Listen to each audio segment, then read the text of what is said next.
1000 बार नाली में गिरेंगे फिर भी हम छाती ठोक के आगे बढ़ेंगे। ये मार्ग ऐसे थोड़ी है गिर गए, हल्ला मचाने वाला मार्ग नहीं। अब मैं सूक्ष्मता से देखता हूँ कहां से गिरा, क्यों गिरा, कौन सी ऐसी चूक हुई जो मुझे गिरा दिया। मुझे लगता है कि ऐसा मेरा चिंतन छूटा, नहीं छूटने देंगे, नहीं खाएंगे ऐसा, ऐसी वस्तु नहीं देखेंगे, फिर आगे बढ़ते हैं। अगर फिर फिसलते हैं फिर हम सावधान हो, अंतिम समय तक हम यही लड़ाई लड़ेंगे।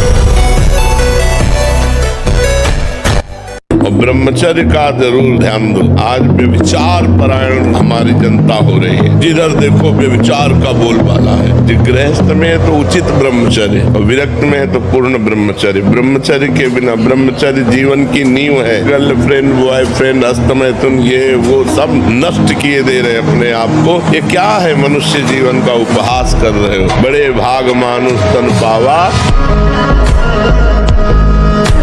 ब्रह्मचर्य बहुत बड़ी हमारी निधि है। ब्रह्मचर्य संपूर्ण विद्याओं को प्रकाशित कर देता है। ब्रह्मचर्य समस्त वैभवों का स्वामी बना देता है। ब्रह्मचर्य समस्त दुर्भाग्य को मिटाकर सौभाग्य प्रदान करता है। ब्रह्मचर्य संपूर्ण उन्नति का बीज है।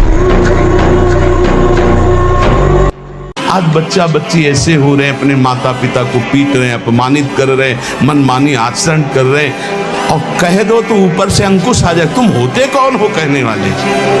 कौन होते हो कहने वाले? कोई किसी को कह नहीं सकता। नहीं, हम इसलिए कह सकते हैं कि हम शास्त्र, संत, गुरुजन, इनका अधिकार है समाज पर और समाज का इनके ऊपर अधिकार है। अगर हम गलत हैं तो पूरा समाज विरोध कर सकते हो, और अगर तुम गलत हो तो हम पूरे समाज का विरोध कर सकते हैं। ब्रह्मचर्य दोनों नाम जापक नाम शुरू करता है तो हाहाकार मच जाता है मन के अंदर। तभी वो साधक कहता है बहुत पाप की वृत्तियां आती, गंदी बातें आती, ये वो आती नहीं, हाहाकार मचा दिया नाम ने। अब सबको निकलना पड़ेगा, निकल बाहर।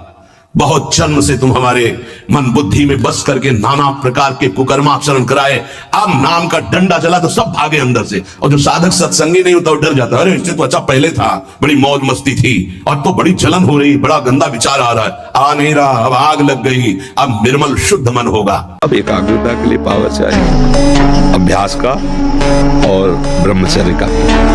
देखो, मन, प्राण और वीर, ये तीनों का एक तारतम्य है। एक कंट्रोल में हो जाए तो ये दोनों कंट्रोल में हो जाए। जैसे भजन में डूबने का जब समय होता है ना एकदम, तो प्राणवायु चल रही कि नहीं चल रही इसका भी पता नहीं, इतने सूक्ष्म हो जाते हैं प्राण।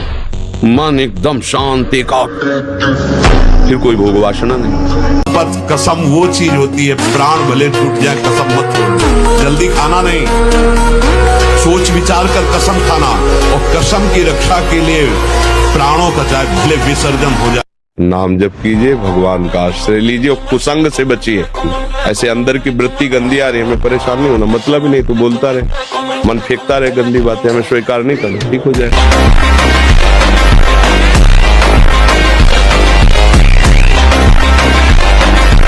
अधिकतर दाईं करवट से सोना ब्रह्मचर्य के लिए लाभदायक रहेगा।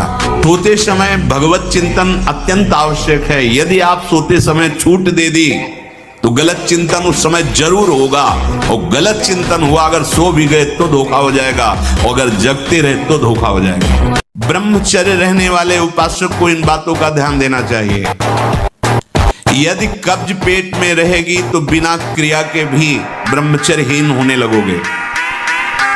गर्मी बर्दाश्त नहीं ज्यादा, ये जितने नए पदार्थ पाने वाली लोलुपता है, ये सब ब्रह्मचर्य नाश करने वाली है। चाहे जितना पढ़ा लिखा हो, उत्तर के लिए समय चाहिए।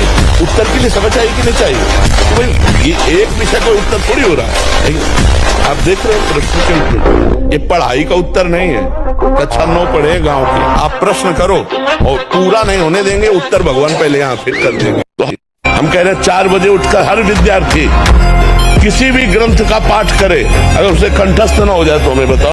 सात्विक ब्रह्मचारी हो, सात्विक भोजन करता हो, और एक भूसा कस के मार दे तो मुंह बगाड़ देंगे। जो भैंसा और बकरा खाते हैं ना, एक भूसे में बैठ जाएंगे। इनमें ताकत नहीं, सात्विकता की ताकत, तपस्या की ताकत, ब्रह्मचर्य की ताकत, बहुत बड़ी ताकत।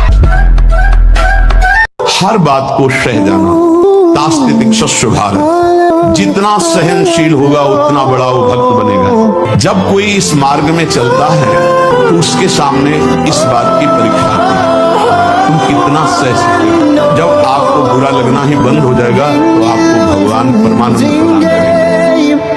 12 वर्ष का बच्चा है, अब उसने गंदे आचरण शुरू कर दिए, पीने नाश करना शुरू कर दिया। अब वो जब 22 वर्ष का होगा उसकी हालत खराब है।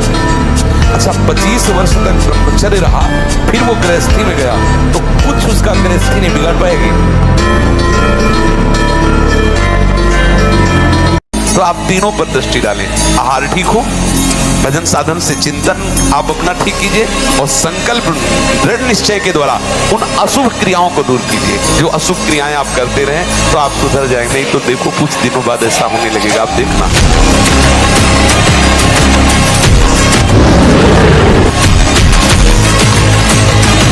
यौवन अवस्था में ना कोई गर्म कपड़े पहनना, ना जीवन में कभी पंखा चलाना, दोपहर की तपती धूप में पंडों की छतरी के नीचे और रात्रि में वही घाट। कभी कहीं भरपेट भोजन मिला हो तो मिला, कभी निराश हताश और ऐसा नहीं कि चलने लायक नहीं, ऐसा कभी अनुभव जीवन में नहीं। शांत ब्रह्मचर्य और संयम का बड़ा बल होता है।